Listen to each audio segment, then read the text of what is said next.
Hi, it's John Murphy from John Murphy International here.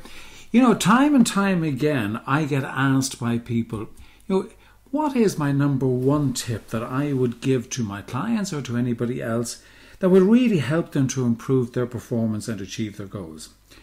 And of course, the truth is that there isn't really kind of one size that fits all. But if I had to pick one, and the one that I really would focus on time and time again, is all about training your brain. I hear a lot of you saying, what do you mean train your brain? What about goal setting? What about, strategy development? What about planning? And yes, they are all important, and I'm not denying that. But unless you train your brain to be really, really effective and to really be a really strong element in your armory, then the rest will really count for nothing. A while ago, I read a book called The Monk and the Riddle by a guy called Randy Commissar. And it's a great book. I really would highly recommend it to anyone to get. I've certainly recommended it to my clients, many of whom have got it, and they've become raving fans about it. But one of the interesting things about Randy Commissar, who is not only an author, but also he's a lawyer, he's a CEO, and he's a venture capitalist. So this is no kind of tree hugger. This is no somebody who is into kind of vague abstract. This is one hard-nosed businessman. But he puts his success very largely down to his spiritual practice. Now, don't get me wrong, I'm not talking about a religious practice, but a practice which he says is the source of his psychological power, which is critical to his continued success and growth. Now, as I said, when I'm talking about spiritual practice, I'm not talking about religion, and neither is Commissar. But what he is talking about is a practice that helps him to train his brain to fuel his success. He's talking about the practice of mindfulness and meditation. And he's integrated this into his life since about the middle 90s. And it is now a ritual for him. And rituals are hugely important, and you would have heard me talk about that time and time again.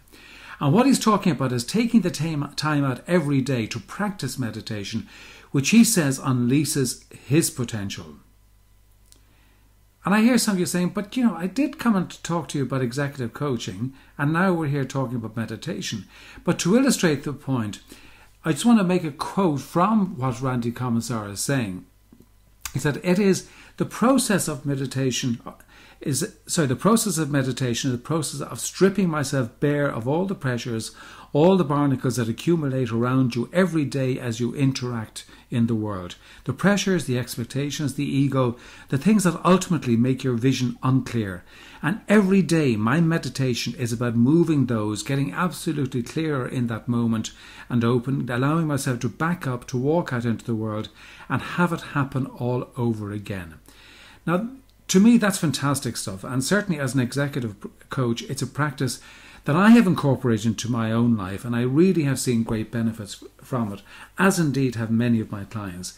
But let me be clear, there are many ways of doing this, as I said. It can be transcendental meditation, it can be guided meditation, it can be Zen or Buddhist meditation, or it can be prayer, whatever it is that works for you. My own personal choice is mantra meditation, but you just do need to find whatever works for you. But what you've got to do is actually make it a ritual. It's got to be a daily habit, just like brushing your teeth, that you will stop and just be present and still. And in the process of that stillness, your creative self will flow, and you are training your brain to be still and taking control. And really, as an executive coach, I cannot but encourage you to adopt this practice. Another interesting piece of research from the Massachusetts General Hospital, which said that Sarah Laser, who did the research, said her findings prove that those who habitually practiced a form of meditation enjoyed positive changes in their brain power long beyond the time when they're actually sitting and meditating. And to me, that's really what you're looking for, because what you really need is to have that brain power which is really going to bring about the changes that you need in your life to ensure that you're on a path of continuous growth. So, is that a good enough reason to really embed this into my daily routine? Well, I think it is. And I certainly know that the clients that have taken this on board have really found it immensely helpful. So my number one tip is to train your brain, to be still every day, if only for 10 minutes. Because really and truly what this is laying the foundation for your future success. I will come back and talk to you more about this, but I would highly recommend you to go to our site www.johnmurphyinternational.com, where there are loads of other tips and strategies that will really help you build the life and the business that you actually want to have. So it's John Murphy from John Murphy International. Talk to you very soon.